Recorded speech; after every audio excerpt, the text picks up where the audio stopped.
2025 में आपने भी सुना होगा कि बहुत ज़्यादा शोर मचा था कि जो पेपर है बहुत ज़्यादा डिफ़िकल्ट है, तो क्यों ना उस क्वेश्चन पेपर को खुद सॉल्व करते हैं और फिर एक नतीजे पे आते हैं कि क्या सच में वो पेपर जो है वो डिफ़िकल्ट था या फिर हमें अपनी approach towards solving CBSE paper बदलनी पड़ेगी। हम बार बार हर साल ये सुनते आ रहे हैं कि जो सीबीएसई है वो कहीं ना कहीं ये चाहता है कि जितने भी वो पेपर्स ले रहा है उनको कॉम्पिटिटिव करता चला जाए। क्या होता है कि हम सीबीएसई के पेपर के लिए बोलते हैं कि थ्योरेटिकल हमें करनी होगी, फिर जब कॉम्पिटिटिव आते हैं तो वहाँ पे हमें अपनी अप्रोच एमसीक्यूज़ में बदलनी होती है। और कुछ बच्चे इस एडजस्टमेंट में बहुत अच्छे होते हैं और कुछ बच्चे इस चीज़ को एडजस्ट नहीं कर पाते। हम देखते हैं कि सीबीएसई में तो 95 आ गया, बट जब कॉम्पिटिटिव की बात आई तो वहाँ पर कुछ भी रैंक नहीं आई। तो आज जो हम पेपर डिस्कस करने जा रहे हैं वो है 2025 का सीबीएसई का फिजिक्स का पेपर सेट 1 और हम उसको देखेंगे कि कौन से चैप्टर्स में से कितने कितने क्वेश्चंस आए थे। तो इस सवाल को अगर मैं डिफ़िकल्टी लेवल दूंगा तो ये जो सवाल है आपके पास करीब करीब आसान सा सवाल था, बिकॉज सीधा सीधा फॉर्मूले से हम ये चीज़ निकाल पा रहे हैं। तो this was a moderate level question. तो जब आप फोर्थ क्वेश्चन पर आते हैं तो थोड़ी सी डिफ़िकल्टी आप फील कर सकते हैं, फेस कर सकते हैं। हमारे पास दो तरह की इंडक्टेंसेज आती हैं, एक आती है सेल्फ इंडक्टेंस और एक आती है म्यूचुअल इंडक्टेंस। जब दो सोलोनॉइड्स होते हैं तो हम बोलते हैं म्यूचुअल, और जब एक सिंगल सोलोनॉइड होता है तो हम उसको बोलते हैं सेल्फ इंडक्टेंस। तो यहाँ पर ये जो इंडक्टेंस है, कौन सी इंडक्टेंस है? Self inductance.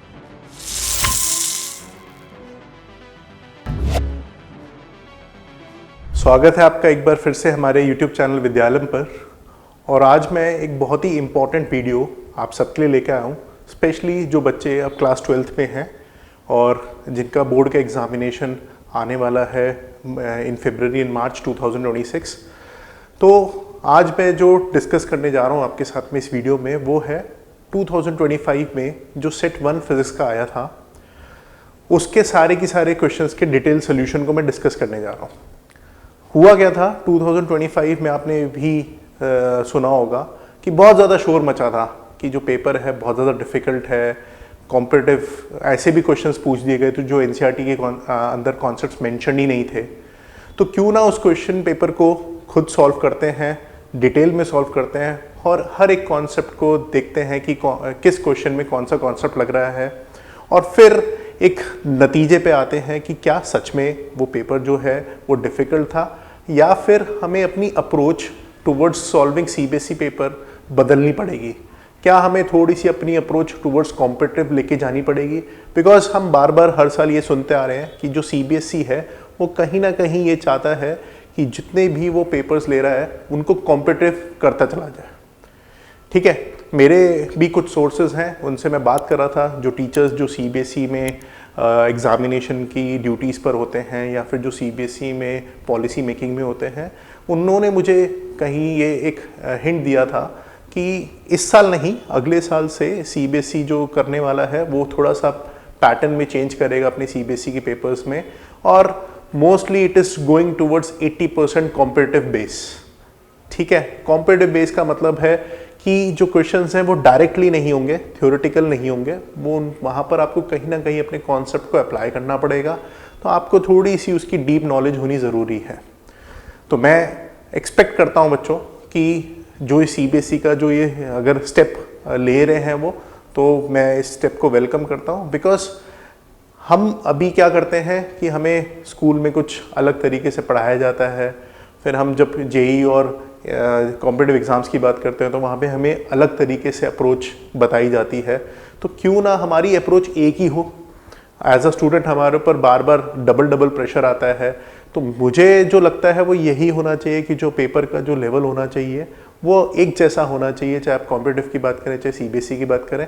और वहाँ पर जो बच्चे हैं उनको अपने आप को टेस्ट करने का मौका मिलता है और लेवल जब सेम होगा पेपर का तो तैयारी थोड़ी बेटर होगी और हम देखेंगे कि वहाँ पर फिर आपका जो परफॉर्मेंस होगा वो थोड़ा बेटर निकल कर आएगा। अभी क्या होता है कि हम सीबीएसई के पेपर के लिए बोलते हैं कि थ्योरेटिकल हमें करनी होगी, फिर जब कॉम्पिटिटिव आते हैं तो वहाँ पे हमें अपनी अप्रोच एमसीक्यूज़ में बदलनी होती है और कुछ बच्चे इस एडजस्टमेंट में बहुत अच्छे होते हैं और कुछ बच्चे इस चीज़ को एडजस्ट नहीं कर पाते। हम देखते हैं कि सीबीएसई में तो 95 आ गया, बट जब कॉम्पिटिटिव की बात आई तो वहाँ पर कुछ भी रैंक नहीं आई और कुछ बच्चे CBSE में 70% या 80% पे ही रह गए और कॉम्पिटिटिव में उन्होंने बहुत अच्छा कर लिया। तो ये जो गैप है, ये गैप ज़रूर मिटना चाहिए, बिकॉज हम कंटेंट तो सेम ही पढ़ रहे हैं।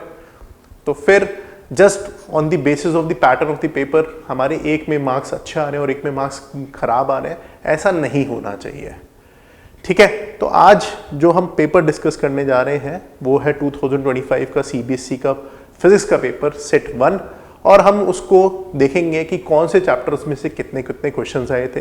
लास्ट में जब ये वीडियो खत्म होगी मैंने वहाँ पर एक एनालिसिस भी बनाया हुआ है जिसको मैं आपके साथ शेयर भी करूँगा और मैं डिस्क्रिप्शन में भी डाल दूंगा, जिसके बेसिस पे आप देख सकते हैं कि कौन से चैप्टर्स की जो वेटेज थी कितनी थी, हर चैप्टर में से किस तरह के क्वेश्चंस पूछे गए, कितने मार्क्स का जो पेपर था वो थ्योरेटिकल था, थ्योरेटिकल बोलने का मतलब है डेरिवेशंस थी, और कितने मार्क्स का जो पेपर था वो कॉन्सेप्चुअल या रीजनिंग टाइप्स था जहाँ पर आपको थोड़ा सा कॉन्सेप्ट की नॉलेज होना ज़रूरी है।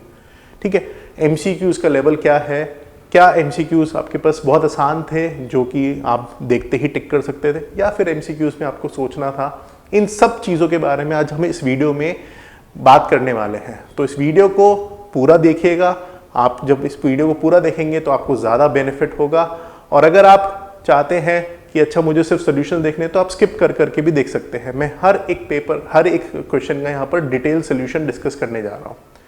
ओके, और ये जो वीडियो है हो सकता है कि कंप्लीट ना हो सकता है कि मैं इसको 2 पार्ट्स में डिवाइड कर दूँ।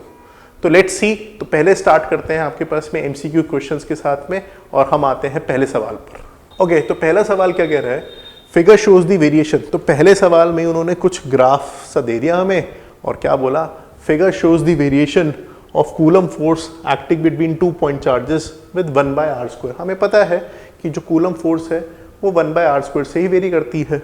ठीक है, तो उसने बोला है if Q2 is positive and least in magnitude then the magnitudes of Q1, Q2 and Q3। तो अगर मैं इस डायग्राम को देखूं तो मेरे को इस डायग्राम में अगर मैं देखना चाहूं तो मुझे क्या दिया गया है,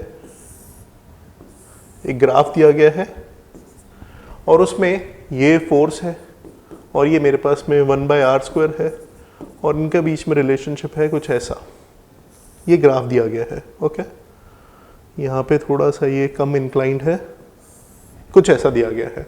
ये है फॉर Q1, Q2, और ये है आपके पास में किसके लिए, Q2 और Q3 के लिए, जहाँ पे हमें बोल दिया गया है कि जो Q2 है वो पॉजिटिव है और सबसे कम है मैग्नीट्यूड में। तो जब हम मैग्नीट्यूड्स की बात कर रहे हैं तो Q2 तो आपके पास में क्या आना चाहिए, सबसे लास्ट में आना चाहिए। तो सबसे पहले हम देख लेते हैं कि कौन कौन से ऐसे ऑप्शंस हैं जिसमें Q2 सबसे छोटा है। एक पहला ऑप्शन है और एक आपके पास में कौन सा ऑप्शन है, D ऑप्शन है। तो Q2 तो सबसे पहले इधर ही आना चाहिए, तो A और D में से ही मेरा कोई आंसर होगा। अब हमें किन को चेक करने की जरूरत है, Q1 और Q3 को। Q1 और Q3 अगर हमने एनालाइज कर लिया कि Q1 बड़ा है तो मेरे पास ऑप्शन A हो जाएगा, और अगर Q3 बड़ा है तो ऑप्शन D हो जाएगा। तो अगर हम देखने चाहें यहाँ पर तो मुझे पता है कि जो फोर्स है उसका जो फॉर्मूला है वो कितना होता है, KQ1 Q2 ओवर r²। ठीक है, यहाँ पर हमारे पास में क्या है, फोर्स एंड किसके बीच में रिलेशनशिप है, 1/r², मतलब जो ग्राफ है। तो मुझे पता है कि अगर मैं इस लाइन की स्लोप की बात करूं तो मुझे फोर्स को किससे डिवाइड करना है, 1/r² से। तो फोर्स को जब मैं 1/r² से डिवाइड करूंगा तो बेसिकली ये मुझे क्या देगा, स्लोप ऑफ लाइन। और ये जो स्लोप ऑफ लाइन है ये मेरे पास क्या बन रहा है, ये मेरे पास बन रहा है F टाइम्स r²। तो मेरे पास ये बन के आ रहा है F टाइम्स r²। तो अगर मैं इस फॉर्मूले के हिसाब से देखूं तो F टाइम्स r² की वैल्यू कितनी है, K टाइम्स Q1 Q2 है ना, कितनी है F टाइम्स r² की वैल्यू। तो स्लोप यहाँ से आ जाएगा आपके पास में K टाइम्स Q1 Q2, जहाँ पे K भी अगेन कांस्टेंट है।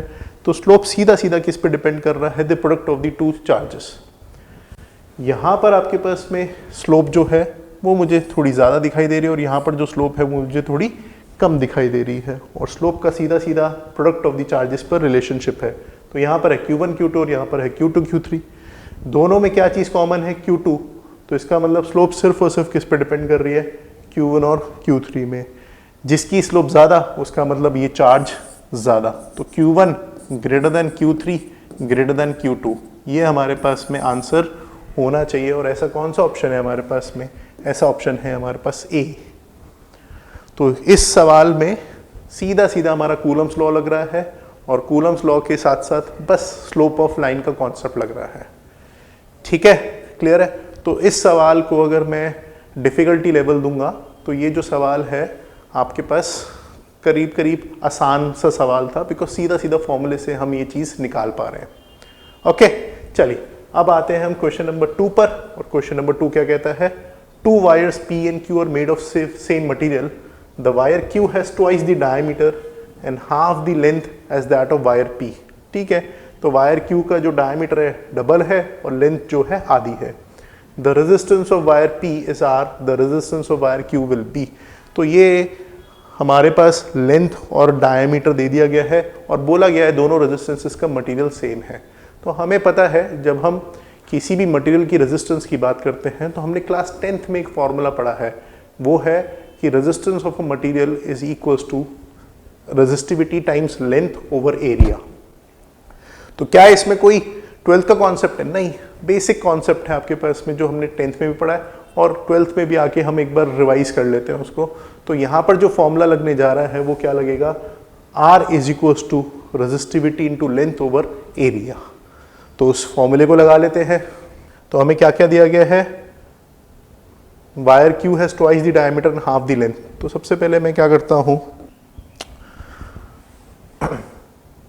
तो अब हम क्या करते हैं, लिखता हूं मैं रेजिस्टेंस ऑफ वायर P। तो resistance of wire P will be equals to rho L over A और resistance of wire Q will be equals to rho, क्योंकि रेजिस्टिविटी सेम है, क्योंकि मटेरियल सेम है। Wire Q has twice diameter half the length, तो length है half. और जब area की बात करेंगे तो एरिया ऑफ वायर होता है पाई आर स्क्वायर। अगर आपके पास में डायमीटर ट्वाइस है तो रेडियस भी ट्वाइस, डायमीटर ट्वाइस है तो रेडियस भी ट्वाइस, और 2r का होल स्क्वायर। तो this will be pi times 2r whole square. यहाँ पर होगा rho L over pi R square. तो इसको ज़रा सॉल्व करते हैं तो हमारे पास क्या आ जाता है? रो L 2 का square 4 times 8 pi R square. This is resistance of Q। तो अब अगर यहाँ से थोड़ा सा भी इस एनालिसिस करें तो एनालिसिस में हमें दिखता है कि rho L over pi R square कितना था? Resistance of P। तो रेजिस्टेंस ऑफ Q आपके पास कितना आ गया? Resistance of P over 8 sorry. तो यहाँ से हमारे पास क्या कोई ऐसा ऑप्शन हमारे पास है? Resistance of wire P is R, resistance of wire is R over 8। तो again the level of difficulty of this question is very easy, because ये बहुत ही छोटे से कॉन्सेप्ट पर बेस्ड है, which is resistance of a wire is rho L by A। ठीक है, चीज़ें हमें गिवन थी, हमने बस उनको इनपुट किया है और फिर हमने इसको सॉल्व कर लिया है। चलिए अब आ जाते हैं हम क्वेश्चन नंबर 3 पर। और क्वेश्चन नंबर 3 क्या कह रहा है? क्वेश्चन नंबर 3 है based on the concept of magnetic effects of current.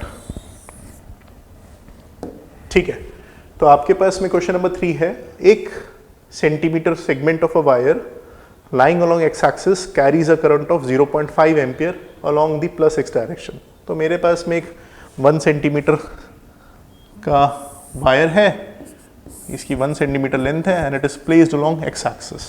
ठीक है जी, यहाँ पर मैग्नेटिक फील्ड दी गई है मुझे, और वो जो मैग्नेटिक फील्ड है वो है आपके पास में कितना?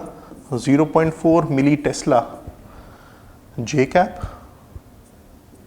प्लस 0.6 मिली टेस्ला के कैप। ये मेरे पास में मैग्नेटिक फील्ड दी गई है। तो मुझसे क्या पूछा गया है? The force on the segment. तो लेंथ है मेरे पास 1 centimeter, where length can be written as 1 into 10⁻⁻² I cap. Okay, तो अगेन, और करंट कितना फ्लो कर रहा है वायर के अंदर? करंट भी दिया गया है and current is following is 0.5 amperes. तो फोर्स पूछा है। अब किसी भी एक करंट कैरिंग वायर को जब हम मैग्नेटिक फील्ड में रख देते हैं तो फोर्स का फॉर्मूला क्या है? हमें पता है, सीधा सीधा formula, which is I L cross B। ये फॉर्मूला है हमारे पास में। किसी भी एक लेंथ ऑफ वायर पर एक मैग्नेटिक फोर्स का फॉर्मूला, जब वो लेंथ ऑफ वायर जो करंट कैरिंग वायर है उसको हम मैग्नेटिक फील्ड में रख देते हैं। तो अब हमें यहाँ पे क्या करना है? हमें यहाँ पर लेंथ और मैग्नेटिक फील्ड का क्या करना है? Cross product. करंट है हमारे पास में 0.5, लेंथ है हमारे पास में 10⁻⁻², I cap, cross magnetic field है 0.4 × 10⁻³ जे कैप प्लस 0.6 × 10⁻³ के कैप। बहुत बढ़िया। तो अब यहाँ से क्या होगा, आई क्रॉस जे हमें पता है के कैप होता है और आई क्रॉस के क्या होता है माइनस जे कैप। तो सॉल्व करेंगे तो यहाँ से कितना आ जाएगा, दिस विल बी 0.4 × 10⁻⁵ के cap and minus 0.6 × 10⁻⁵ J cap. अब आप 0.5 को अंदर मल्टीप्लाई करने ले जाइए। अगर हम ऑप्शन देखें तो हमें भी जो ऑप्शंस हैं वो इसी टर्म्स में दिए गए हैं, which is in terms of vector form. तो 0.5 × 0.4 कितना हो जाएगा, ये हो जाएगा 0.2 × 10⁻⁶ के कैप, और ये हो जाएगा माइनस 0.3 × 10⁻⁶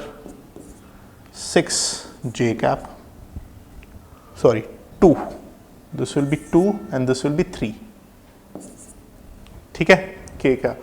तो मेरे पास में 2 के कैप और -3 जे कैप और 10⁻⁶ इज माइक्रो जस्ट दिस, तो मेरे पास ऑप्शन बी हो गया। तो ये जो सवाल था, ये सवाल सीधा सीधा formula based and on the concepts of vectors, जो आप क्लास 11th में क्रॉस प्रोडक्ट करना सीख जाते हैं। तो again the level of difficulty of this question is easy. तो पहले 3 क्वेश्चन जो हमारे पास में हैं वो ईजी की कैटेगरी में आ रहे हैं और अलग अलग चैप्टर्स पर बेस्ड थे। तो आई होप आपको यहाँ तक समझ में आ गया होगा। चलिए नेक्स्ट सवाल पर चलते हैं। इसको हटा देता हूँ मैं। नेक्स्ट सवाल जो है वो है आपके पास, a coil has 100 turns each of area. तो कॉइल हैज 100 टर्न्स, तो नंबर ऑफ टर्न्स हमारे पास में कितने हैं, 100। This is question number 4th। Area कितना है, एरिया दे दिया गया है 0.05 मीटर स्क्वायर। ठीक है, and a total resistance of 1.5 ohm. Resistance भी दिया गया है मुझे यहाँ पर, which is how much, 1.5 ohms. तो अब क्या बोला गया है, मुझे बोला गया है it is inserted at an instant in a magnetic field. तो मैग्नेटिक फील्ड भी दी गई है, अगेन मैग्नेटिक फील्ड है 90 milli tesla with its axis parallel to the field. तो आपके पास में जो भी कॉइल है उसका जो एक्सिस है वो मैग्नेटिक फील्ड के पैरेलल है। ओके, ठीक है। तो इसका मतलब the charge induced in the coil at that instant is. तो हमसे पूछा गया है कि कितना चार्ज आपके पास में इंड्यूस हो गया है। तो जब भी हम किसी भी एक कॉइल को एक मैग्नेटिक फील्ड में इंसर्ट करते हैं तो वहाँ पर क्या होता है, वहाँ पर अगर there is a change in the flux, magnetic flux passing through the coil, तो वहाँ पे एक ईएमएफ इंड्यूस होती है जिसकी वजह से करंट आता है। तो यहाँ पर जैसे ही हम उस कॉइल को मैग्नेटिक फील्ड में लेके आए तो एकदम से मैग्नेटिक फील्ड पास होना स्टार्ट हुई, तो उस इंस्टेंट पर definitely there is a change in magnetic flux passing through the coil. और वो कितना है, वो हो जाएगा आपके पास में NBA। सिंस हमें पता है कि मैग्नेटिक फील्ड पैरेलल है एक्सिस ऑफ द कॉइल पे, तो एरिया वेक्टर और मैग्नेटिक फील्ड का जो एंगल है वो है 0 डिग्रीज। ठीक है, इसलिए मैंने यहाँ पर आपके लिए cos थीटा नहीं लिखा है। या तो 0 डिग्री हो सकता है या 180 डिग्री हो सकता है, क्योंकि जब हमें ऐसे दिया जाता है कि एक कॉइल है तो मैग्नेटिक फील्ड उसके एक्सिस के पैरेलल है, तो इसका मतलब या तो इस तरह से है या फिर जो मैग्नेटिक फील्ड है वो इस तरह से है।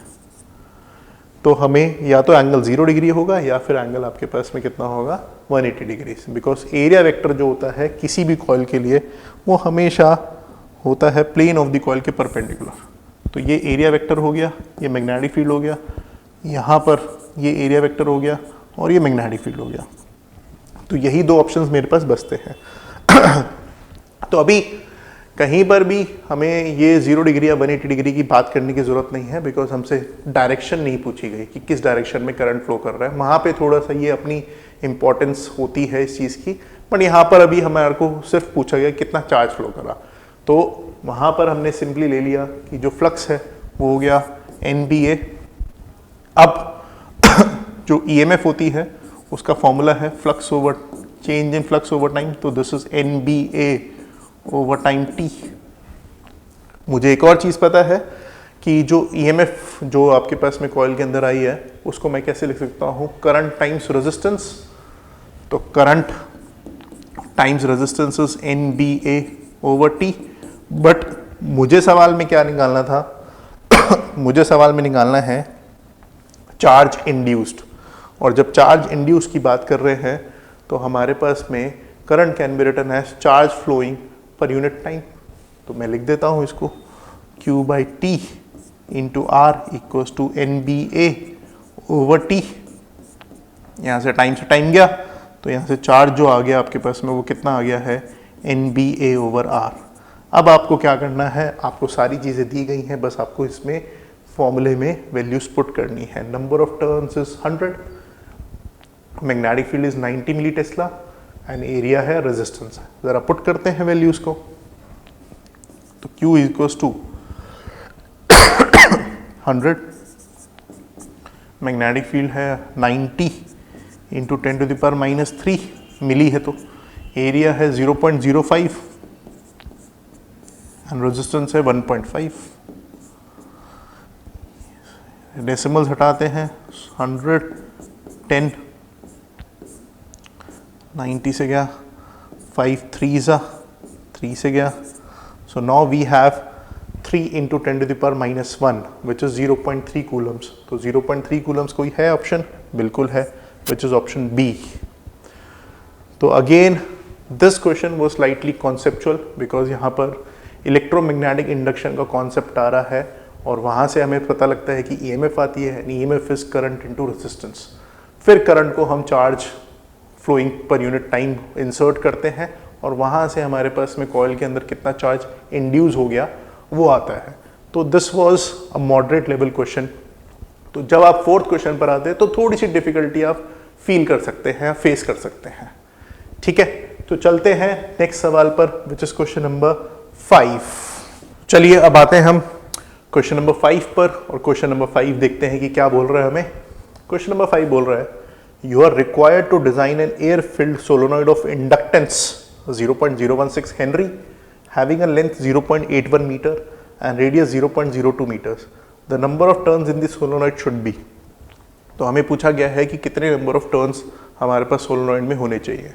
और ये जो इंडक्टेंस हमें दी गई है सोलोनॉइड की, ये कौन सी इंडक्टेंस है। हमारे पास दो तरह की इंडक्टेंसेज आती हैं, एक आती है सेल्फ इंडक्टेंस और एक आती है म्यूचुअल इंडक्टेंस।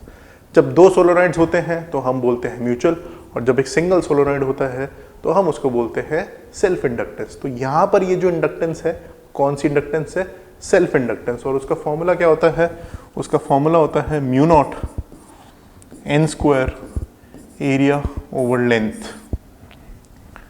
ठीक है, ये फॉर्मूला है हमारे पास में सेल्फ इंडक्टेंस का, जहाँ पर n है total number of turns, a is area of cross section, l is length and μ0 is your permeability.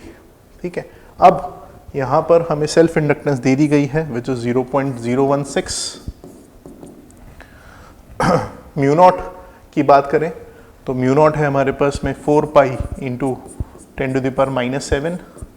Number of turns हमें नहीं पता, एरिया के लिए रेडियस दे दिया गया है और उसको क्या यूज़ करेंगे हम, πr²। तो 0.02 होल स्क्वायर। एंड क्या हमें लेंथ दी गई है, लेंथ भी दी गई है विच इज़ हाउ मच, 0.81। तो अब यहाँ से हम क्या करते हैं, हम ज़रा सिंप्लीफाई करते हैं इस इक्वेशन को ताकि हम नंबर ऑफ टर्न्स निकाल पाए। तो 0.016 into 0.81 over 4 pi square into 10⁻⁻7 into 0.02 into 0.02, और ये किसके बराबर है, n² के बराबर है। अब हमें सिर्फ कैलकुलेशंस करनी है, तो मैं ज़रा यहाँ से डेसिमल्स हटाता हूँ। तो दिस विल बी 10⁵ नीचे की तरफ, और यहाँ से है तो दिस विल बी 10⁴ एंड नीचे है 10⁵। ठीक है, ये 10⁻⁻7 ऊपर जाएगा तो क्या बन जाएगा, 10⁷। सो this will B 16 into 81 into 10⁴ into 10⁷, और नीचे बन जाएगा 4 pi square into 4 into 10⁵ 5। Approximately अगर हम बात करें तो पाई स्क्वायर भी 10 के बराबर होता है अप्रॉक्सीमेटली। तो पाई स्क्वायर को भी मैं 10 ले लेता हूँ, तो यहाँ से आ गया 10 to the power 6, 16। This will be 81 times, ये है 11, 5 इक्वल्स टू n स्क्वायर। तो 81 टाइम्स 10 टू द पावर 5। अब 81 टाइम्स 10 टू द पावर 5 आ रहा है, तो यहाँ पे हमें थोड़ा सा कैलकुलेशन करना पड़ेगा, which will be n equals to 900। This will be 10 to the power 900 root 10। Root 10 is 2.3 point something, तो 900 इंटू 3 पॉइंट समथिंग करेंगे तो 2700 से ऊपर। अब आप देख सकते हैं कि यहाँ पर जो ऑप्शंस हैं वो 2866, 2976 कुछ इस तरह से दिए हुए हैं। तो अगर हम करने जाएं तो 10 का होता है अप्रॉक्सीमेटली 3.3, तो 900 टाइम्स 3.3 कितना आएगा, 27000079। सो दिस विल बी 2970। 2970 के सबसे करीब हमारे पास ऑप्शन है 2976, तो यही मेरा आंसर होना चाहिए। ठीक है, बिकॉज पाई स्क्वायर की वैल्यू मैंने अप्रॉक्सीमेट ली थी 10, तो हल्का सा मैंने डिनोमिनेटर बढ़ा दिया था, तो मेरा जो फ्रैक्शन है वो थोड़ा सा कम हो गया था, तो इसलिए 2970। तो 2970 के सबसे करीब है 2976, तो वही मेरा आंसर है। तो this was based on just calculations. बहुत ही, अगर आपको फॉर्मूला आता है सेल्फ इंडक्टेंस का, तो बस फॉर्मूले में वैल्यूज पुट करनी थी और हो जाएगा। तो again this was an easy question. तो पहले 5 MCQs में से 4 इजी थे और एक मॉडरेट था, जिसमें MCQ सीधा सीधा क्या थे, आपके पास फॉर्मूलेस पे बेस्ड थे। चलिए अब नेक्स्ट पर आते हैं, नेक्स्ट 10 क्वेश्चंस पर मतलब नेक्स्ट सेट ऑफ क्वेश्चंस पर आते हैं। और नेक्स्ट सेट ऑफ क्वेश्चंस है हमारे पास में क्वेश्चन नंबर 6। और क्वेश्चन नंबर 6 क्या कहता है, देखते हैं जरा। द एवरेज वोल्टेज, ठीक है, वोल्टेज दे दी गई है, V0 sin omega t applied to circuit drives the current I equals to I0 sin omega t plus 5 in the circuit. The average power consumed in the circuit over a cycle. तो average power consumed over a cycle की बात कर रहे हैं। तो जब भी हमारे पास में ऑल्टरनेटिंग करंट है, तो यहाँ पे वोल्टेज है V0 sin ओमेगा t, और हमारे पास में जब हम करंट की बात कर रहे हैं तो करंट है I0 sin omega t plus 5।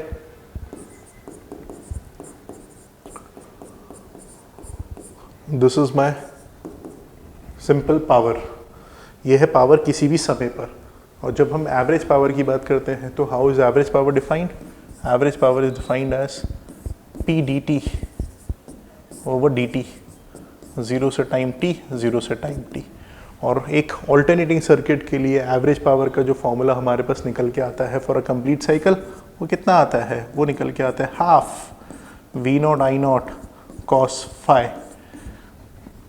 तो क्या ऐसा कोई फॉर्मूला है यहाँ पर हमारे पास में? Half V0 I0 cos phi, बिल्कुल है, विच इज ऑप्शन डी। तो ये तो सीधा सीधा रिजल्ट है जो हमने ऑल्टरनेटिंग करंट में सीखा हुआ है, उसी का यहाँ पर आपसे फॉर्मूला बस पूछा गया है, तो आपने सीधा सीधा बोल दिया कि आंसर है ऑप्शन डी। तो अगेन कौन सी कैटेगरी में आया ये? अगेन कैटेगरी है आपके पास में इजी। ओके, और आप मेरे साथ एग्री भी कर रहे होंगे अब तक जितने भी हमने क्वेश्चंस डिस्कस करे हैं कि भैया हाँ, कुछ ऐसा ज़्यादा दिमाग तो अभी तक हमने लगाया नहीं है इन क्वेश्चंस को सॉल्व करने में, बिल्कुल बेसिक सवाल हम कर रहे हैं यहाँ पर। ओके, चलिए अब नेक्स्ट सवाल पर आते हैं, नेक्स्ट सवाल देखते हैं। चलिए नेक्स्ट सवाल पर आते हैं अब क्वेश्चन नंबर 7। तो क्वेश्चन नंबर 7 क्या कह रहा है?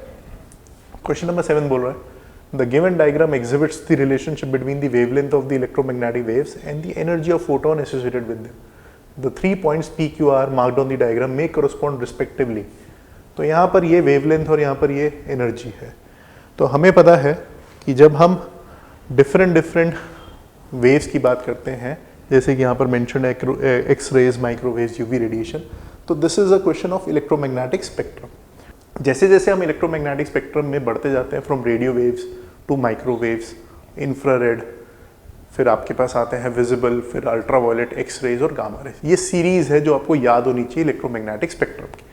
तो जैसा मैं इसमें चला माइक्रोवेव से रेडियो वेव से माइक्रोवेव्स पे, फिर माइक्रोवेव से इंफ्रारेड, तो मैं ये जो एनर्जी है वो बढ़ती जा रही है। एनर्जी बढ़ने का मतलब फ्रीक्वेंसी बढ़ रही है, और फ्रीक्वेंसी बढ़ती है तो वेवलेंथ घटती है। तो अगर आप देखेंगे तो यहाँ पर ये वाला जो पॉइंट Q है ये बड़ी वेवलेंथ का है, तो उसके कोरस्पॉन्डिंग जो एनर्जी है वो सबसे कम है। तो यहाँ पर अगर एक्सरेज, माइक्रोवेव्स और यूवी रेडिएशन की बात करें तो ऑर्डर क्या होना चाहिए था, एक्सरेज ये पॉइंट्स है ना PQR, तो Q के कोरस्पॉन्डिंग जो होना चाहिए था वो होना चाहिए था माइक्रोवेव्स, फिर आपके पास में आना चाहिए था यूवी और फिर आना चाहिए था एक्सरेज, तो ये गलत हो गया। इसी तरह से ये बात करें तो P X-rays, R UV radiations और Q माइक्रोवेव्स, ये एकदम ऑप्शन करेक्ट है, because microwaves is corresponding to the point Q जहाँ पे वेवलेंथ उसकी ज़्यादा है बट एनर्जी कम है as compare to X-rays and UV radiations. ठीक है, तो ये मेरे पास ऑप्शन हो गया। तो सिंपली आपको बस नॉलेज होनी चाहिए थी इलेक्ट्रोमैग्नेटिक स्पेक्ट्रम की कि किस ऑर्डर में वो होता है। अगर आपको पता है तो आप सीधा सीधा ये ऑप्शन टिक कर पाएंगे। अगेन मेरे लिए ये बहुत ही आसान है और आपके लिए भी बहुत आसान है, बिकॉज आप इतना तो याद करते ही हैं। ओके, और इलेक्ट्रोमैग्नेटिक वेव्स में इसी तरह के क्वेश्चंस आपसे पूछे जाते हैं on the basis of comparison. मैं क्लास लेता हूँ तो मैं वहाँ बच्चों को हमेशा ये बोलता हूँ कि भाई ये वाला जो चैप्टर है ये तो इसकी वेटेज कितनी है, बहुत ही कम वेटेज है, 2-3 मार्क्स की वेटेज होती है, और इसमें से जो क्वेश्चन आता है वो एक इलेक्ट्रोमैग्नेटिक स्पेक्ट्रम पे पक्का आता है।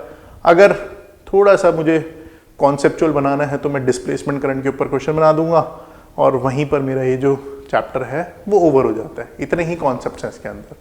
ठीक है, तो this is one of the easy chapters जिस पर आप फोकस कर सकते हैं, जो कि आपको 3 नंबर आराम से दिला सकता है। चलिए जरा आगे आते हैं हम क्वेश्चन नंबर 8 पर। क्वेश्चन नंबर 8 क्या कह रहा है, A beaker is filled with water, refractive index 4/3 up to a height h. A coin is placed at its bottom. The depth of the coin when viewed along the near normal direction. Again, बहुत ही आसान सवाल है, because हमें पता है कि जब भी हम किसी भी एक बीकर में देख रहे होते हैं और वहाँ पर हमें जो भी सरफेस होता है बॉटम या कोई भी चीज़ उसमें बॉटम सरफेस पर रखी गई है वो हमें थोड़ी सी ऊपर दिखाई देती है, जहाँ पे कॉन्सेप्ट आता है एपरेंट डेप्थ का। और किसी भी उस एपरेंट डेप्थ के लिए जो फॉर्मूला है हमारे पास में वो कितना है, real depth over refractive index. तो मेरे पास में रियल डेप्थ कितनी है h और रिफ्रैक्टिव इंडेक्स है 4/3, तो डाल देते हैं h ओवर 4/3, तो यहाँ से मेरे पास कितना आ गया 3h/4। तो हमसे जो पूछा है वो पूछा है डेप्थ ऑफ द कॉइन, तो depth of the coin is 3h/4। Again simple formula based, बस अप्लाई करा और सॉल्व कर दिया। कौन से चैप्टर का है, रे ऑप्टिक्स का। क्या हम सीधा सीधा फॉर्मूला पढ़ते हैं, बिल्कुल सीधा सीधा फॉर्मूला पढ़ते। तो इस पर्टिकुलर क्वेश्चन को हम किस कैटेगरी में डालेंगे, तो आप मेरे साथ शायद एग्री करेंगे फिर से एक बार कि भैया आसान सी कैटेगरी है, आसान है, बिल्कुल फॉर्मूला बेस्ड और हो गया हमारे पास में, कोई ऐसा दिमाग तो हमने लगाया नहीं इसके अंदर। चलिए अब आते हैं हम नेक्स्ट सवाल पर, विच इज क्वेश्चन नंबर 9। और क्वेश्चन नंबर 9 क्या कहता है उसको देखते हैं। क्वेश्चन नंबर 9 बोल रहा है, the stopping potential V0 measured in a photoelectric experiment for a metal surface is plotted against frequency of the incident radiation. Let m be the slope of the straight line so obtained, then the value of charge of an electron is given by। ठीक है, तो ये एक थोड़ा सा conceptual question है based on the chapter dual nature of radiation and matter, जहाँ पर एक हम ग्राफ पढ़ते हैं और वो ग्राफ होता है between your potential and your frequency, और वो ग्राफ कुछ इस तरह का होता है। और उसमें एक कॉन्सेप्ट आता है, अगर हम फोटो इलेक्ट्रिक इक्वेशन की बात करें तो हमें पता है E times V is equals to h mu minus h mu naught, जहाँ पे ये जो V है ये है आपके पास में potential corresponding to the most energetic electron, जिसको हम स्टॉपिंग पोटेंशियल भी बोल देते हैं। तो यहाँ से मेरे पास में V की बात करें तो आ गया h/e mu minus mu naught. तो यहाँ पर V है along y एक्सिस, म्यू है along x एक्सिस। तो ये कैसा रिलेशनशिप है, डायरेक्ट, और डायरेक्ट रिलेशनशिप है तो लाइन आ रही है मेरे पास। तो ये जो h/e यहाँ पर है, this is representing the slope of this curve which is h/e। तो अब हमें यहाँ पर क्या बोला गया है, हमें यहाँ पे बोला गया है कि V0 पोटेंशियल है और आपके पास में म्यू उसकी फ्रीक्वेंसी प्लॉट करी गई है, the value of charge of the electron is given by, तो value of charge of the electron m is the slope, तो सीधा सीधा मैं क्या पुट करूंगा, m equals to h over e, तो e का मतलब है चार्ज, तो h ओवर m। तो क्या ऐसा कोई ऑप्शन दिख रहा है हमें, h ओवर m बिल्कुल दिख रहा है, विच इज ऑप्शन सी। तो हल्का सा कॉन्सेप्चुअल मैं बोलूँगा, क्योंकि अगर आप ये पर्टिकुलर ग्राफ नहीं जानते हैं तो फिर आपको इस ग्राफ के बारे में थोड़ा सोचना पड़ेगा। और ये इक्वेशन है जो कि पोटेंशियल और फ्रीक्वेंसी की रिलेशनशिप हमें इस्टेब्लिश करती है। याद रखिए कि हमेशा पोटेंशियल और फ्रीक्वेंसी का जो ग्राफ है वो एक स्ट्रेट लाइन होगा, और उस स्ट्रेट लाइन की जो स्लोप होती है it is always constant which is equals to h Planck's constant over charge. ठीक है, सो आई होप यहाँ तक क्लियर है। तो ये थोड़ा सा मॉडरेट लेवल ऑफ डिफिकल्टी है because it is slightly conceptual, तो इसको हम थोड़ा सा मॉडरेट लेवल पे रख देते हैं आपके हिसाब से। ओके, मेरे हिसाब से तो आसानी है, बट आपकी पोजीशन को कंसिडर करते हुए तो मैं इसको मॉडरेट लेवल पे रख देता हूँ। तो अब हमने पहले 9 क्वेश्चंस डिस्कस कर लिए हैं, और 9 क्वेश्चंस में अभी तक हमें ऐसा कोई सवाल नहीं मिला है जो बहुत मुश्किल था, और मैं उम्मीद करता हूँ कि आपका भी यही सोचना होगा। ठीक है, चलिए अब आते हैं हम नेक्स्ट सेट ऑफ क्वेश्चंस पर। ओके, तो अब हम आते हैं क्वेश्चन नंबर 10 पर, और 10 देखते हैं कि क्या कह रहा है हमें। Let lambda E, lambda P, lambda D be the wavelengths associated with an electron, proton and a neutron, all moving with same speed, then the correct relation. तो हमें यहाँ पर वेवलेंथ के बीच में रिलेशनशिप निकालना है, और वेवलेंथ के लिए हमें यहाँ पर जो चीज़ दी गई है वो बोला गया है कि भैया सब सेम स्पीड से चल रहा है। तो वेवलेंथ और स्पीड के बीच में जो रिलेशनशिप है वो कौन देता है, वो देता है डी ब्रोगली, और डी ब्रोगली कौन से चैप्टर में आता है, ड्यूअल नेचर में। तो इसका मतलब ये जो क्वेश्चन है अगेन ड्यूअल नेचर का है, और यहाँ पे जो फॉर्मूला लग रहा है वो है lambda equals to h over m times v। तो अब यहाँ से मुझे जो समझ में आती है चीज़ वो ये कि अगर मुझे लैम्डा के बीच में रिलेशनशिप चाहिए तो मुझे कंपेयर करना पड़ेगा किसको, मोमेंटम को। ठीक है, तो स्पीड तो सेम है, तो सिर्फ और सिर्फ किस चीज़ को देखना है हमें, मास को। जिसका मास सबसे ज़्यादा उसकी वेवलेंथ सबसे कम।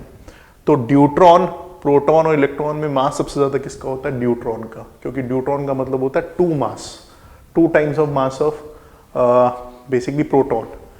तो सबसे ज़्यादा मास है ड्यूट्रॉन का, तो सबसे छोटी वेवलेंथ उसकी होगी, तो लैम्डा ड्यूट्रॉन।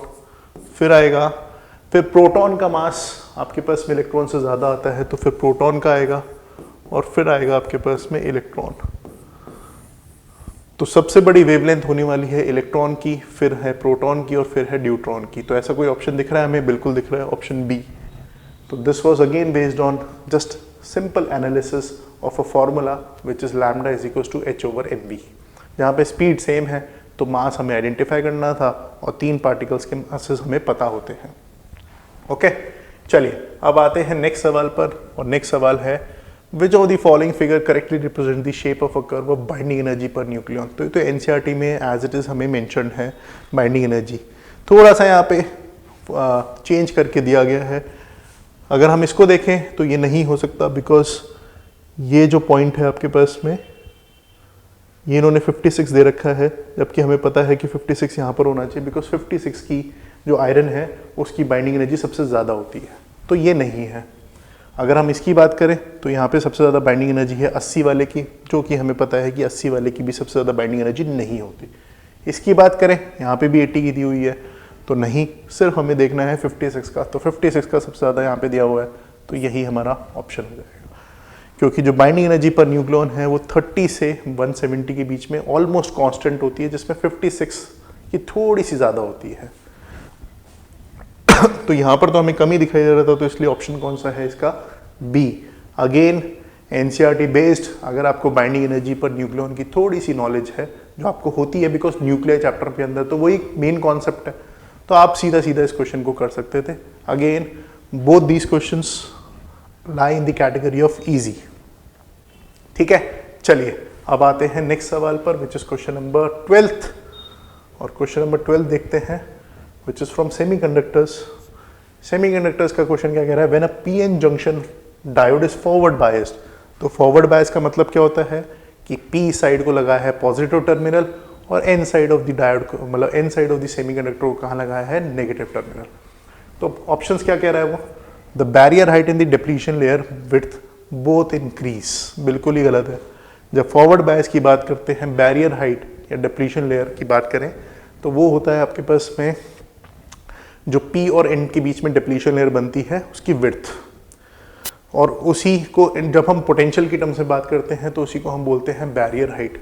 ओके, तो जब फॉरवर्ड बायस होता है तो डिप्लीशन लेयर कम हो रही है, डिप्लीशन लेयर कम हो रही है तो वहाँ पे पोटेंशियल डिफरेंस भी कम हो रहा है, तो बैरियर हाइट और डिप्लीशन लेयर दोनों ही घटती हैं।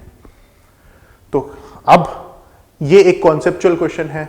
अगर आपको ये कॉन्सेप्ट पता है कि फॉरवर्ड बायस में पी एन जंक्शन डायोड के साथ कैसा बिहेवियर होता है या पी एन जंक्शन डायोड कैसा बिहेव करता है, तो आपको पता होना चाहिए कि फॉरवर्ड बायस में हमेशा जो डिप्लीशन लेयर है और बैरियर हाइट है वो हमेशा ही घटती है, because the electrons are flowing towards, मतलब एन साइड से पी साइड जा रहे हैं इलेक्ट्रॉन्स का फ्लो, तो number of electrons depletion layer में कम हो जाते हैं, तो डिप्लीशन लेयर जो है उसकी विड्थ कम।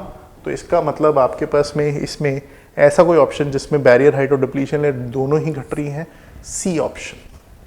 तो कॉन्सेप्चुअल क्वेश्चन है, कॉन्सेप्ट आता है तो आप कर दोगे, कॉन्सेप्ट नहीं आएगा तो आप कंफ्यूज रहोगे, अरे बैरियर हाइट क्या है, डिप्लीशन, और ये सब कुछ एनसीईआरटी में मेंशन है। अगर आप थोड़ा सा भी ध्यान से एनसीईआरटी को पढ़ें, स्पेशली ये वाले चैप्टर्स जो semiconductors, electromagnetic waves, dual nature, atoms, nuclear, because numerical part इनका बहुत आसान होता है, इनके अंदर आता है कॉन्सेप्चुअल पार्ट, और वो जब आप एनसीईआरटी को ध्यान से पढ़ेंगे तो आपकी वो कॉन्सेप्चुअल पार्ट भी क्लियर हो जाएगा।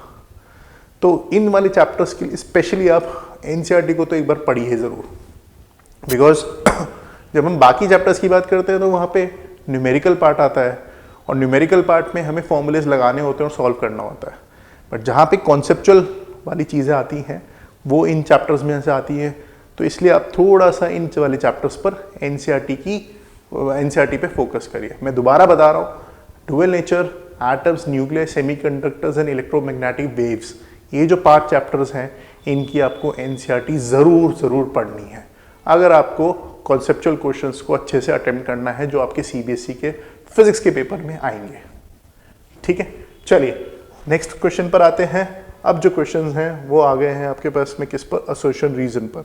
जब हम असर्शन रीजन के क्वेश्चंस की बात करते हैं तो पर्सनली मेरे लिए जो असर्शन रीजन वाला पार्ट जो होता है वो सबसे मुश्किल होता है, बिकॉज इसमें ये जो 2 ऑप्शंस हैं ए और बी, इनके अंदर मैक्सिमम बच्चे कंफ्यूज रहते हैं। ओके, क्योंकि कभी लग रहा होता है कि करेक्ट एक्सप्लेनेशन है, कभी लग रहा होता है करेक्ट एक्सप्लेनेशन नहीं है, और ये तभी आपके क्वेश्चंस सही हो सकते हैं जब इनमें से कोई एक स्टेटमेंट तो गलत हो, तो पता है कि सीधा सीधा हो गया, बट अगर दोनों सही हैं तो वहाँ पे सबसे ज़्यादा कन्फ्यूजन हो जाता है। और करेक्ट एक्सप्लेनेशन के लिए आपको उसकी करेक्ट नॉलेज या इन डेप्थ नॉलेज होना बहुत ज़रूरी है। इसलिए जो असर्शन रीजन वाले क्वेश्चंस हैं इनको आपको बहुत ध्यान से करना होता है, और आप इसको तभी सही कर पाएंगे अगर बोथ स्टेटमेंट्स आर करेक्ट, कि भैया आपको उसकी कंप्लीट नॉलेज होनी चाहिए। अगर एक स्टेटमेंट गलत है तो ये फिर बहुत ही प्रेडिक्टेबल और आसान सा सवाल हो जाता है। चलिए देखते हैं कि इस पर क्या आया था। बोला गया, असर्शन क्या बोला गया, it is difficult to move a magnet into a coil of large number of turns when the circuit of the coil is closed. तो हम एक कॉइल है उसके थ्रू मैग्नेट को मूव करा रहे हैं जिसमें लार्ज नंबर ऑफ टर्न्स हैं, ऐसा ही है ना, लार्ज नंबर ऑफ टर्न्स। तो क्या ये स्टेटमेंट सही है गलत है? ये स्टेटमेंट एकदम सही है। क्यों? क्योंकि यहाँ पर कॉन्सेप्ट आता है किस चीज़ का, इलेक्ट्रोमैग्नेटिक इंडक्शन। जब वो मैग्नेट उस कॉइल के थ्रू पास करने की कोशिश करेगी तो उस कॉइल में क्या चीज़ इंड्यूस होगा, एक ईएमएफ इंड्यूस हो जाएगी, और वो ईएमएफ इस मैग्नेट को क्या करेगी, अपोज। ऐसा कौन बोलता है? लेंज बोलता है हमारे पास, लेंजेस लॉ। ठीक है, तो जितने ज़्यादा टर्न्स होंगे उतनी ज़्यादा ईएमएफ इंड्यूस होगी, उतना ज़्यादा चेंज इन फ्लक्स होगा, उतनी ज़्यादा ईएमएफ, और जितनी ज़्यादा ईएमएफ उतनी ज़्यादा फोर्स, तो उसको मुश्किल होगा। तो ये वाली स्टेटमेंट एकदम सही है। अब देखते हैं कि इसकी एक्सप्लेनेशन हमें क्या दी है। The direction of induced current in a coil with its circuit closed due to motion of a magnet is such that it opposes the cause। तो क्या ये एक्सप्लेनेशन एकदम सही है? बिल्कुल सही है, कि हमेशा करंट का डायरेक्शन ऐसा होता है कि जिस वजह से वो इंड्यूस हुआ है उसको वो हमेशा ओपोज करता है। तो इसका मतलब द अमाउंट ऑफ करंट जो आपके पास में है वो इंड्यूस हुआ और उसने उसको अपोज कर दिया, and large number of coils है तो थोड़ा मुश्किल है। तो just because of opposition it is difficult to move the magnet through the coil, तो इसका मतलब इसका जो ऑप्शन होना चाहिए वो होना चाहिए both are correct and correct explanation. तो ऐसा ऑप्शन हमारे पास होता ही है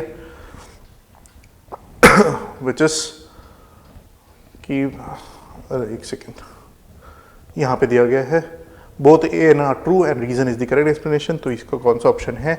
ए ऑप्शन। ठीक है, सो आई होप आपको समझ में आ गया होगा। ओके, तो अब हम आते हैं क्वेश्चन नंबर 14 पर। तो 14 देखते हैं कि क्या कह रहा है। 14 है the deflection in a galvanometer is directly proportional to the current passing through it. और रीजन क्या है? The coil of a galvanometer is suspended in a uniform radial magnetic field. तो एक जो चीज मुझे समझ में आ रही है कि भाई यहाँ पर असोसिएशन और रीजन का आपस में कोई लेना देना नहीं है, बिकॉज एक स्टेटमेंट बात कर रही है करंट का और एक स्टेटमेंट बात कर रही है कि coil of galvanometer suspended in a uniform radial magnetic field. तो ठीक है, दोनों के बीच में कोई ऐसा रिलेशनशिप तो नहीं दिख रहा, तो इसका मतलब पहला ऑप्शन तो नहीं है विच इज एक्सप्लेनेशन वाला। ठीक है, अब गैल्वेनोमीटर के अंदर डिफ्लेक्शन की अगर बात करें तो उसका फॉर्मूले की क्या होता है? फॉर्मूला होता है NI/AB, okay, sine omega T. तो यहाँ पे हमें दिख रहा है कि आपके पास में जो डिफ्लेक्शन इन द गैल्वेनोमीटर है वो किसके प्रोपोर्शनल आ रही है? क्या वो करंट के प्रोपोर्शनल आ रही है? बिल्कुल करंट के प्रोपोर्शनल आ रही है। तो इसका मतलब ये वाली स्टेटमेंट एकदम सही है। और क्या कॉइल का जो गैल्वेनोमीटर का जो कॉइल होता है वो रेडियल मैग्नेटिक फील्ड में सस्पेंडेड होता है? बिल्कुल होता है। हमें पता है कि उसके अंदर एक हॉर्सशू मैग्नेट होता है, और हॉर्सशू मैग्नेट इसीलिए यूज करा जाता है बिकॉज उसकी सारी की सारी मैग्नेटिक फील्ड रेडियल होती है। तो एकदम सही है। तो इसका जो ऑप्शन होगा वो होगा option B, where both the statements are correct but not correct explanation, because आपस में इन दोनों का कोई लेना देना ही नहीं है।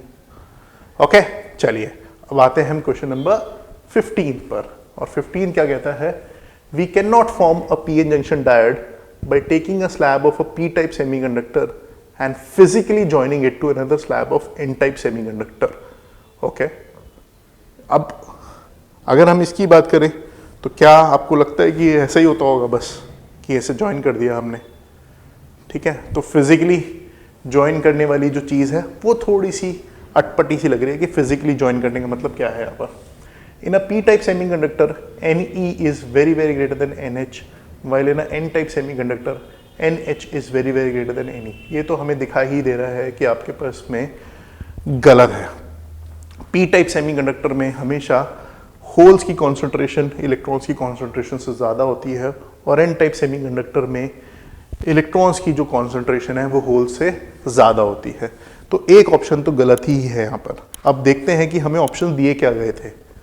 ऑप्शन हमें जो दिए गए थे वो क्या थे? assertion is true but reason is false, assertion is false and reason is also false। तो यहां पर ये हो सकता है कि दोनों ही false हो। ओके, तो reason तो false है ही, तो इसका मतलब C और D है।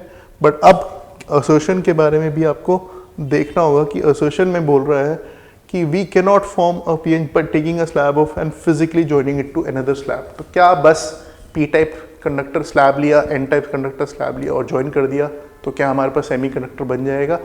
तो ऐसा पॉसिबल है? क्या लगता है आपको? अगर हम सोचें कि बस इतना सही होगा कि बस ज्वाइन कर दो, तो अगर इतना सही होता तो सेमीकंडक्टर्स की जो टेक्नोलॉजी है जो हम बात करते रहते हैं आजकल कि बहुत एक्सपेंसिव है, हर कोई नहीं बना सकता, तो क्या वो इतना ही अगर आसान होता फिजिकली ज्वाइन कर दो तो हो जाता?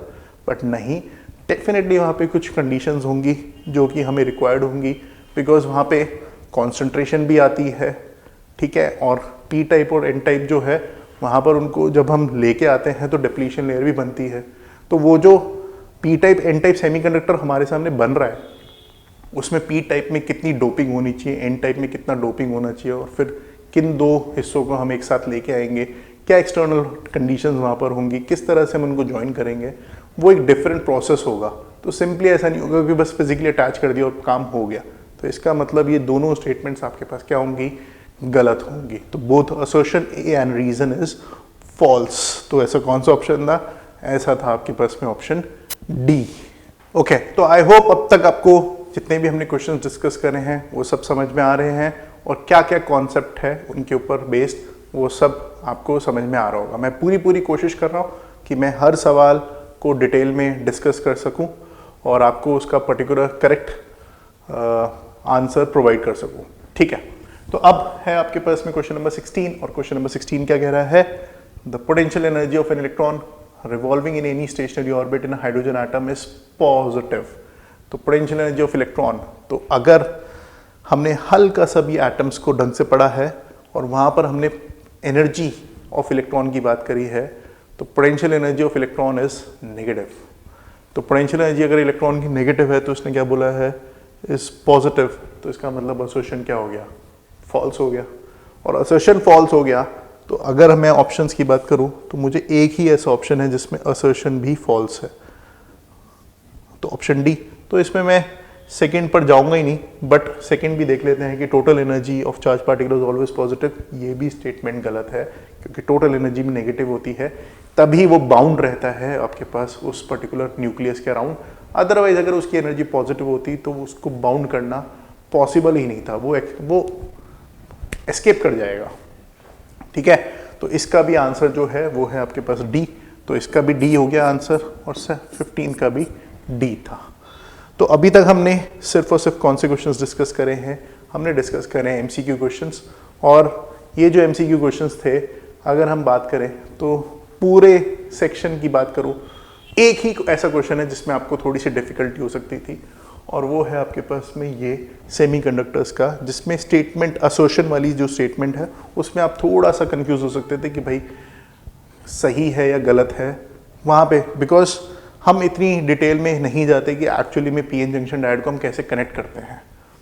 ओके, तो इस वजह से आपको थोड़ी सी डिफिकल्टी हो सकती है। अदरवाइज आपको इस पूरे एमसीक्यू सेक्शन में मुझे नहीं लगता कि कुछ डिफिकल्ट होने वाला था। बहुत ही इजी, या फिर दो तीन क्वेश्चन हैं जो मॉडरेट लेवल पर हैं, बाकी सब आपके पास आसान क्वेश्चन हैं। You can easily get to the answers अगर आप थोड़ा सा भी अच्छे से पढ़ाई कर रहे हैं। ठीक है, ओके, चलिए। तो 16 नंबर का हमारा पेपर यहाँ पे डिस्कशन हो गया है। अब हम आते हैं किस पर? नेक्स्ट सेक्शन पर, विच इज सेक्शन बी, जिसमें 2 मार्कर क्वेश्चन हमारे सामने आते हैं। तो जरा 2 मार्कर क्वेश्चन को डिस्कस करते हैं। चलिए, पहला क्वेश्चन क्या कह रहा है? पहला बोल रहा है a battery of EMF E and internal resistance R is connected to a rheostat. When a current of 2 ampere is drawn from the battery, the potential difference across the rheostat is 5 volt. The potential difference becomes 4V when a current of 4 ampere is drawn from the battery. Calculate the value of E and R. तो simple है, हमारे को एक circuit बनाना होगा और उसमें हमें equations बनानी है फॉर वोल्टेज एंड करंट, और वहाँ से हमारा ये आंसर आने वाला है। And this is simply based on current electricity. तो मैं मान लेता हूँ कि मेरे पास एक बैटरी है जिसकी EMF E है और जिसकी इंटरनल रेजिस्टेंस R है। ठीक है, अब रियोस्टाट होता है, रियोस्टाट तो वेरिएबल होता है, तो when a current of 2 ampere, तो ये मेरे पास में RH में लगा लेता हूँ यहाँ पर। ओके, जब करंट मैं 2 एम्पियर का इसमें से ड्रॉ करता हूँ, दिस इज 2 एम्पियर, तो पोटेंशियल डिफरेंस अक्रॉस द रियोस्टाट, तो इसके क्रॉस वोल्टेज कितनी है? 5 वोल्ट। ठीक है, 5 है, तो इसकी रेजिस्टेंस कितनी हो गई? 2 टाइम्स RH इक्वल्स टू 5, तो रेजिस्टेंस हो गई रियोस्टाट की 2.5 ओम्स। तो अब मैं अगर बात करूं तो this is 2.5 and this is internal resistance, ये दोनों सीरीज में है, तो टोटल रेजिस्टेंस हो गई है 2.5 प्लस R। करंट कितना है? 2 एम्पियर, और ये किसके बराबर होगा? EMF E of the battery. तो मेरे पास एक इक्वेशन आ गई है बिटवीन E एंड R। अब उसने क्या बोला है? अब मुझे बोला है कि जब पोटेंशियल डिफरेंस 4 वोल्ट होता है तो करंट होता है 4 एम्पियर। तो अब मेरे को क्या करना है? इसी क्वेश्चन के अंदर इस 2 एम्पियर को मैंने कितना कर दिया? 4, और ये जो वोल्टेज है, ये वोल्टेज अब मैंने कितनी कर दिया यहाँ पर? 4 वोल्ट। तो अब रियोस्टाट इंटू करंट 4 इक्वल्स टू 4, तो रियोस्टाट की जो आपके पास में रेजिस्टेंस है वो कितनी आ रही है? 1 ओम। ओके, तो अब इक्वेशन जो जाएगी वो जाएगी रियोस्टाट 1 plus internal resistance current is 4, और ये किसके बराबर है? EMF E। ये दोनों इक्वेशंस आपको दिखाई दे रही हैं, जो कि है internal resistance and EMF of the battery. इन दोनों ही इक्वेशंस को मैं क्या करता हूँ? सिंपली डिवाइड कर देता हूँ। तो जब मैं इन इक्वेशंस को डिवाइड करने जाऊंगा तो E से E cancel, so this will be 2.5 plus R equals to 2 plus 2R, ये इधर जाएगा इधर जाएगा, 2.5 minus 2 equals to R, so what are we getting the value of internal resistance as 0.5 ohms. तो इंटरनल रेजिस्टेंस की value है 0.5 ohms. अब आप इनमें से किसी भी एक इक्वेशन में उसको पुट कर दीजिए और आपको क्या मिलेगा, आपको EMF ऑफ द बैटरी मिल जाएगी। तो ज़रा इसमें पुट करते हैं, तो 2.5 प्लस 0.5 कितना हो गया, 3 टाइम्स 2 इक्वल्स टू E, तो this is 3 times 2 which is 6। तो आपके पास में EMF ऑफ द बैटरी हो गई है 6 वोल्ट और आपके पास में internal resistance of the battery कितना हो गया है 0.5 ओम्स। बस हमें रियोस्टैट का मतलब पता होना चाहिए, वेरिएबल रेजिस्टेंस, और हम यहाँ पर क्या यूज कर रहे हैं, ओम्स लॉ। सर्किट बनाया और सॉल्व किया। ठीक है, क्लियर है।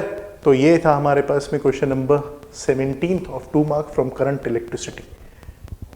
चलिए अब नेक्स्ट सवाल पर आते हैं, विच इज क्वेश्चन नंबर 18। अब देखते हैं क्वेश्चन नंबर 18 हमें क्या बोल रहा है। क्वेश्चन नंबर 18 बोल रहा है in a diffraction experiment. Diffraction आ गया है तो इसका मतलब कौन सा चैप्टर है, wave optics. The slit is illuminated by a light of wavelength. तो वेवलेंथ हमें दे दी गई है which is how much, 600 nanometers. ठीक है। The first minimum of the pattern falls at theta equals to 30 degrees, calculate the width of the slit. तो first minimum मतलब n इक्वल्स टू 1, और हमें पता है डिफ्रैक्शन के लिए मिनिमा की जो कंडीशन होती है वो होती है आपके पास में path difference is equals to n lambda. n यहाँ पर 1, तो इसका मतलब path difference is equals to lambda. Okay, तो मेरे पास में जो फॉर्मूला है डिफ्रैक्शन के अंदर जो हम यूज करते हैं वो होता है d sine theta equals to lambda. तो यहाँ पर d साइन थीटा, तो मुझे विड्थ ऑफ द स्लिट ही निकालना है, तो d निकालना है, और थीटा कितना है 30 डिग्रीज, तो sine 30 is 1/2, lambda is how much 600। तो यहाँ से d मेरे पास कितना आ गया, सीधा सीधा 1200 नैनोमीटर। तो दिस इज द फॉर्मूला जो हम यूज करते हैं फॉर डिफ्रैक्शन फॉर मिनिमा। तो d sine theta equals to n lambda is the condition जो कि यूज करते हैं हम फॉर डिफ्रैक्शन फॉर मिनिमा। अगर यहीं पर होता मैक्सिमा तो वहां पर होता d sine theta equals to 2n minus 1 times lambda by 2। Okay, clear है। चलिए अब आते हैं नेक्स्ट, इसी का और पार्ट है, और पार्ट क्या कह रहा है, in Young's double slit experiment the 2 light waves each of intensity I0 interfere at a point having a path difference of lambda by 8 on the screen, find the intensity at this point.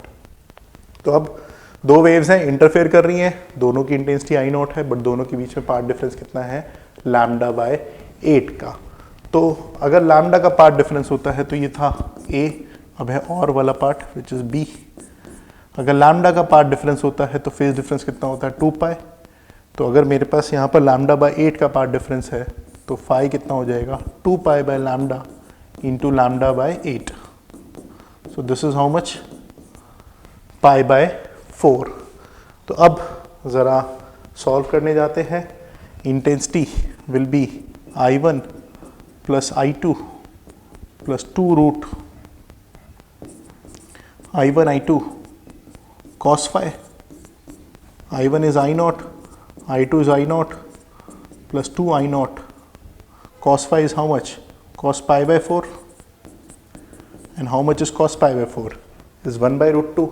तो यहाँ से हमारे पास आ गया 2 I0 plus 2 by root 2 times I0। So the intensity will be, find the intensity at this point, intensity will be equals to I0 times 2 plus root 2। This will be my intensity। तो यहाँ पर हमने क्या use करा है, Young's double slit experiment का intensity वाला formula. Okay, तो अगेन हमें फॉर्मूला पता होता तो हम आराम से इस क्वेश्चन को कर सकते थे। ओके, चलिए अब आते हैं नेक्स्ट पे, और नेक्स्ट क्वेश्चन है 19th which is based on ray optics. ठीक है, तो ज़रा रे ऑप्टिक्स में आते हैं। हमने देखा कि आपके सामने रे ऑप्टिक्स का एक ही सवाल था MCQ में, और वेव ऑप्टिक्स का हमें कोई सवाल नहीं मिला MCQs में, सीधा हमें 2 मार्कर्स में मिला है। चलिए, तो देखते हैं क्वेश्चन क्या कह रहा है। क्वेश्चन नंबर 19th इज कि एक ट्रांसपेरेंट सॉलिड सिलेंड्रिकल रॉड है जिसका रिफ्रैक्टिव इंडेक्स दिया गया है, is kept in air, a ray of light incident on its face travels along the surface of rod, calculate the angle theta. तो जब ये सरफेस ऑफ द रॉड के along जा रहा है तो इसका मतलब यहाँ पर the condition for any ray to go along the surface of a medium is कि भाई वो होना चाहिए इंसिडेंट किस पर, क्रिटिकल एंगल पर। किस पर इंसिडेंट होना चाहिए, क्रिटिकल एंगल पर। तो इसका मतलब अगर मैं यहाँ पर इस फिगर की बात करूँ तो ये मेरे पास सॉलिड एक रॉड है, इस सॉलिड रॉड में ये मेरा एक्सिस है,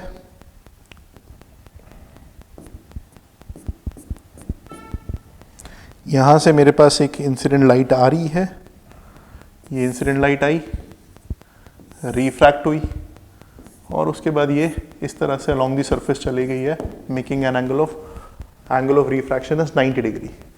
तो ये मेरे पास में है कौन सा एंगल, ये मेरे पास में है क्रिटिकल एंगल। ठीक है, this is my critical angle. अब जो कंडीशन होती है हमारे पास क्रिटिकल एंगल निकालने के लिए वो क्या लगाएंगे हम, sine IC over sine 90 is equals to कितना, म्यू 1 ओवर म्यू। तो साइन IC साइन 90 कितना है, 1 है, तो 1 ओवर म्यू कितना है, 2 ओवर रूट 3। तो यहाँ से क्रिटिकल एंगल मेरे पास कितना आ जाता है, साइन IC निकल के आता है रूट 3 ओवर 2, तो IC निकल के आता है 60 डिग्रीज। तो this angle over here is how much, 60। तो ये एंगल यहाँ पर कितना है हमारे पास में, दिस एंगल इज 90 डिग्री, तो ये एंगल कितना हो गया, 30 डिग्रीज। तो मेरे पास एंगल ऑफ रिफ्रैक्शन जो है वो आ गया है और वो कितना है यहाँ पर, वो एंगल है यहाँ पर आपके पास में 30 डिग्रीज। तो मुझे तो ये एंगल थीटा चाहिए। तो अब यहाँ पर क्या लगेगा, यहाँ पर लगेगा law of refraction which is Snell's law, और वो क्या लगेगा, sine theta over sine 30 equals to mu sine theta sine 30 is 1 over 2, mu is 2 over root 3। तो यहाँ से 2 sine theta equals to 2 over root 3, 2 से 2 कैंसिल, तो we have sine theta equals to 1 over root 3। तो ये हमारे पास में थीटा निकालना था, तो थीटा कितना आ गया, थीटा आ गया है sine inverse 1 over root 3। So this is your angle theta जिस पर लाइट इंसिडेंट हुई, and when the light will be incident on at this angle, तो वो ग्रेस करते हुए अलोंग द सरफेस जाएगी। Okay, again based on the concept of total internal reflection, जहाँ पर क्रिटिकल एंगल का एक कॉन्सेप्ट आता है। ओके, ठीक है, चलिए अब नेक्स्ट सवाल पर आते हैं। और नेक्स्ट सवाल है, prove that in Bohr model of hydrogen atom the time period of revolution of electron in nth orbit is proportional to n cube. तो यहाँ पर प्रूफ करने को आ गया है। तो इट इज बेसिकली रिजल्ट जो हमें डिराइव करना होगा कि भाई जो टाइम पीरियड ऑफ रेवोल्यूशन है वो किसके प्रोपोर्शनल है, n क्यूब के प्रोपोर्शनल है एक इलेक्ट्रॉन का जो एक बोर मॉडल में रिवॉल्व कर रहा है अराउंड द न्यूक्लियस। तो ठीक है, जरा इसको करते हैं। Okay, question number 20th। तो time period of revolution is proportional to n cube. ये हमारे पास में मेरे पास एक बोर एटम हो गया है जिसमें ये न्यूक्लियस है विच इज Ze, और यहाँ पे सपोजली मेरे पास में एक इलेक्ट्रॉन है जिसको मैं मान लेता हूँ, और ये जो इलेक्ट्रॉन है इसका जो टाइम पीरियड ऑफ रेवोल्यूशन है ये मुझे शो करना है कि it should be proportional to n cube. तो अब मुझे पता है कि जो इलेक्ट्रॉन होता है वो किसी भी ऑर्बिट में कांस्टेंट वेलोसिटी से रिवॉल्व करता है। तो जब वो कांस्टेंट वेलोसिटी से रिवॉल्व कर रहा है तो मैं सीधा सीधा यूज कर सकता हूँ t equals to 2 pi r by v circumference over velocity.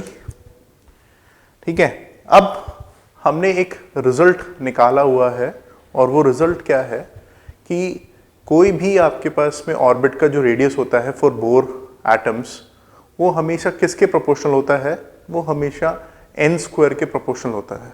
ठीक है, तो radius of any orbit of a Bohr hydrogen मतलब Bohr atom is equals to n square times r naught, जहाँ पे आर नॉट जो होता है वो होता है आपके पास में radius of the first orbit. तो n square times r naught मेरे पास में ये रिलेशनशिप है फॉर एनी ऑर्बिट। ठीक है, तो हमारे पास में जो रेडियस है किसी भी एक ऑर्बिट का, उसका जो रिलेशनशिप है वो है n square times r naught. ठीक है, अब क्या हमारे पास कुछ ऐसा वेलोसिटी के लिए भी है? तो वेलोसिटी के लिए हमें पता है कि बोर ने एक सेकेंड पोस्टुलेट दिया था which was about angular momentum, और वो क्या पोस्टुलेट था? वो था mvr equals to nh over 2π। तो यहाँ से मैं क्या करता हूँ, वेलोसिटी निकाल लेता हूँ which is nh over 2π m times r, और मुझे पता है radius of any Bohr orbit is n square times r naught. तो मैं ज़रा सब्स्टिट्यूट कर देता हूँ इसको यहाँ पर। तो velocity is equals to nh over 2π m n square times r naught. अब यहाँ पर मैं देख रहा हूँ कि एक n से एक n क्या हो जाएगा, कैंसिल हो जाएगा। तो इसको कैंसिल कर देते हैं। तो this is coming out to be v equals to h over 2π m n times r naught. अब मैं क्या करूँगा, अब मैं यहाँ पर जो टाइम का मेरे पास फॉर्मूला था which is 2π r by v, उसमें एक तो ये वाली चीज़ डाल देता हूँ जो मेरे को पता है, और एक मैं वेलोसिटी को डाल देता हूँ in terms of n n r naught. तो ठीक है, डालने की कोशिश करते हैं दोनों को, देखते हैं रिजल्ट क्या आता है। तो t is equals to 2π, r को डाला n square times r naught और वेलोसिटी को डाला h over 2π m n times r naught. तो मुझे पता है ये जो डिनोमिनेटर है न्यूमरेटर में चला जाएगा, तो मेरे पास क्या एक्सप्रेशन आएगा? एक्सप्रेशन आएगा 4π square m n cube r naught square over h। तो यहाँ से मैं क्या देख रहा हूँ कि मेरा जो टाइम पीरियड का जो भी एक फॉर्मूला सा बन के आ रहा है, वो formula 4π square m n cube times r naught square over h, जहाँ पर ये जो 4π स्क्वायर है ये आप कांस्टेंट है, ये m कांस्टेंट है, h कांस्टेंट है और r नॉट का स्क्वायर भी कांस्टेंट है। तो यहाँ से मुझे सीधा सीधा समझ में आता है कि मेरा जो टाइम पीरियड है वो किसके प्रोपोर्शनल है? वो सीधा सीधा किसके प्रोपोर्शनल है? n cube. तो अगर पहला ऑर्बिट है तो उसमें n की वैल्यू मतलब 1, तो टाइम पीरियड सपोजली 1x ले लिया मैंने। तो सेकेंड ऑर्बिट में जो टाइम पीरियड होगा वो 2 का क्यूब, तो 2 का क्यूब मतलब 8 टाइम्स। तो सेकेंड ऑर्बिट में जो इलेक्ट्रॉन को समय लगेगा घूमने में वो 8 टाइम्स होगा as compared to first orbit. इसी तरह से जब थर्ड ऑर्बिट में जाएंगे तो वहाँ पे फर्स्ट ऑर्बिट के कंपैरिजन में 27 टाइम्स टाइम लग जाएगा। तो इस तरह से जैसे जैसे हमारा ऑर्बिट बढ़ता जा रहा है वैसे वैसे हमारा जो टाइम पीरियड है वो भी बढ़ता जा रहा है। तो ये जो आपके पास सवाल था ये सीधे सीधे उन रिजल्ट्स के ऊपर बेस्ड है जो हमने पहले से ही डिराइव कर किए हुए हैं इन दी चैप्टर एटम्स। ठीक है, तो आपको वो रिजल्ट्स अगर याद हैं तो आप सीधा सीधा टाइम पीरियड का फॉर्मूला डालेंगे और उसमें ये वैल्यू सब्स्टिट्यूट करके you will be able to find this proof जो आपसे बोला गया था। तो एक तरह की डेरिवेशन है बट सीधी नहीं है ये डेरिवेशन। सीधा आपसे नहीं पूछा गया सवाल कि अच्छा radius of the Bohr orbit निकाल दो, energy of the electron in the Bohr orbit निकाल दो। ये सारी डेरिवेशंस हम अपनी नॉर्मल एनसीईआरटी में हमारी डेरिवेशंस हैं, बट यहाँ पे टाइम पीरियड की थोड़ा सा उसके अंदर वैल्यूज पुट करके आपको निकालनी है। Okay, got it. चलिए अब नेक्स्ट सवाल पर आते हैं विच इज क्वेश्चन नंबर 21। चलिए नेक्स्ट पर आते हैं। ओके, तो नेक्स्ट सवाल है आपके पास में सेमीकंडक्टर्स पर, और सवाल क्या कह रहा है कि आपके पास में एक पी टाइप सेमीकंडक्टर है। A p-type silicon semiconductor is made by doping an average of 1 dopant atom per 5 into 10 to the power 7 silicon atoms। तो हर एक सिलिकॉन मतलब एक डोपेंट एटम हम यूज करते हैं 5 into 10 to the power 7 silicon atoms के साथ डोपिंग करने के लिए। ठीक है, बोला क्या गया, if the number density of silicon atoms in the specimen is 5 into 10 to the power 28 atoms per metre cube, find the number of holes created per cubic centimeter in the specimen due to doping। Okay, तो हमारे पास में जो पूछा गया है वो पूछा गया है कितने नंबर ऑफ होल्स हमने यहाँ पर क्रिएट किए हैं जब डोपिंग से।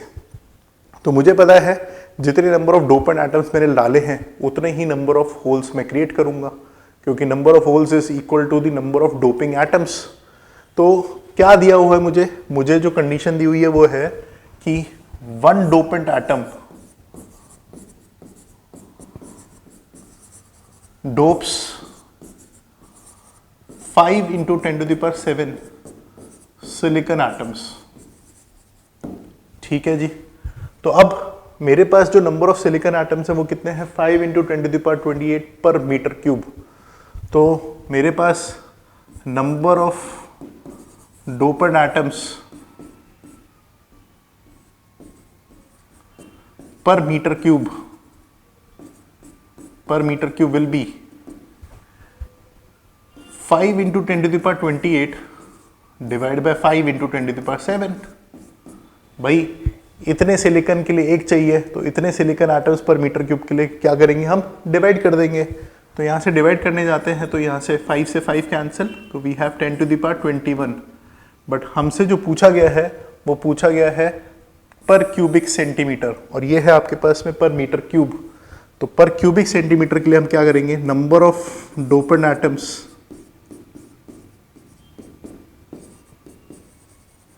पर सेंटीमीटर क्यूब। तो हमें पता है कि यहाँ पे आप 10 to the power 6 से क्या कर देंगे, डिवाइड कर देंगे। तो 10 to the power 6 से डिवाइड करने पे कितना मिलता है आपको, 10 to the power 15 dopant atoms.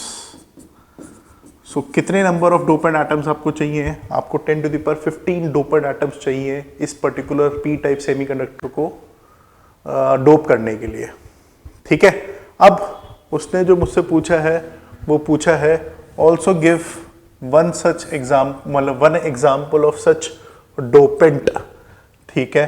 तो मतलब पर सेंटीमीटर क्यूब में 10 to the power 15 dopant atoms हो, ऐसा कोई हमें एग्जाम्पल देखना होगा। ओके। तो सिलिकॉन को हम कुछ ऐसा एक एटम के साथ डोप कर रहे हैं जहाँ पे 5 into 10 to the power 28 atoms के कोरस्पॉन्डिंग मेरे को कितने मिलने चाहिए, 10 to the power 15।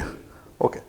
और कितने नंबर ऑफ होल्स यहाँ पे क्रिएट हो गए, 10 to the power 15 ही यहाँ पर नंबर ऑफ होल्स क्रिएट हो गए, क्योंकि इतने ही मैंने डोपिंग एटम्स डाले हैं।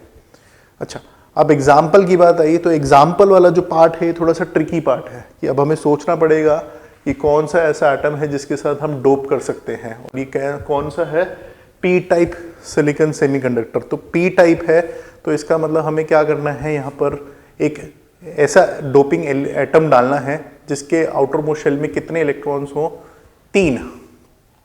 ठीक है। क्योंकि ट्राइवेलेंट इंप्योरिटी से हम पी टाइप सेमीकंडक्टर बनाते हैं, तो 3 वाला जो एलिमेंट यहाँ पर आप यूज कर सकते हो। सबसे पहला 3 वाला एलिमेंट कौन सा आता है हमारे पीरियोडिक टेबल में, बोरॉन।